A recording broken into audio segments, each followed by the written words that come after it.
Peruntukan tahun 2025 ini, projek Mesra Rakyat, saya telah menyumbangkan satu kipas helikopter yang dianggarkan RM30,000, sebab saya lihat ada keperluan di Dewan ini, Dewan Terbuka ini, yang bila buat program khususnya waktu tengah hari siang ni agak panas. Jadi dengan adanya kipas yang sebesar ini memberikan keselesaan apabila berlangsungnya pelbagai aktiviti dalam Dewan ini. Projek Mesra Rakyat yang diperuntukkan 2 juta pada setiap ahli parlimen.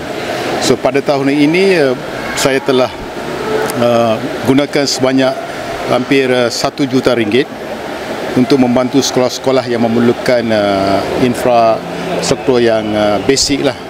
Sebagai contohlah sekolah jenis Tamil Ladang Rohunbi, saya membina sebuah dewan terbuka yang nilainya RM200,000. Begitu juga dengan sekolah masyarakat asli, sekolah kebangsaan Pospoi juga membina dewan terbuka yang nilainya RM250,000. Dan pada pagi ini di sekolah ini, di SK Sungai Siput, kipas helikopter.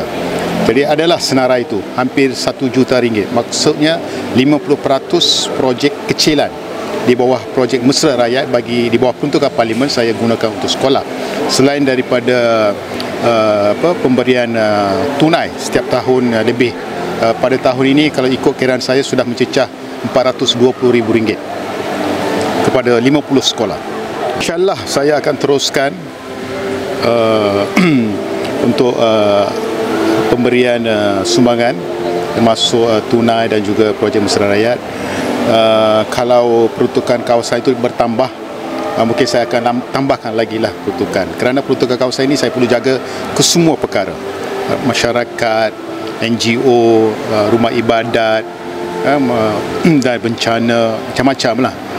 Jadi saya yakinlah di bawah pentadbiran, di bawah kepimpinan Yang Berhormat Datuk Seri Anwar Ibrahim, amat peka dengan masalah rakyat di bawah, dan saya percaya beliau akan menambahkan peruntukan tahunan kepada ahli-ahli parlimen.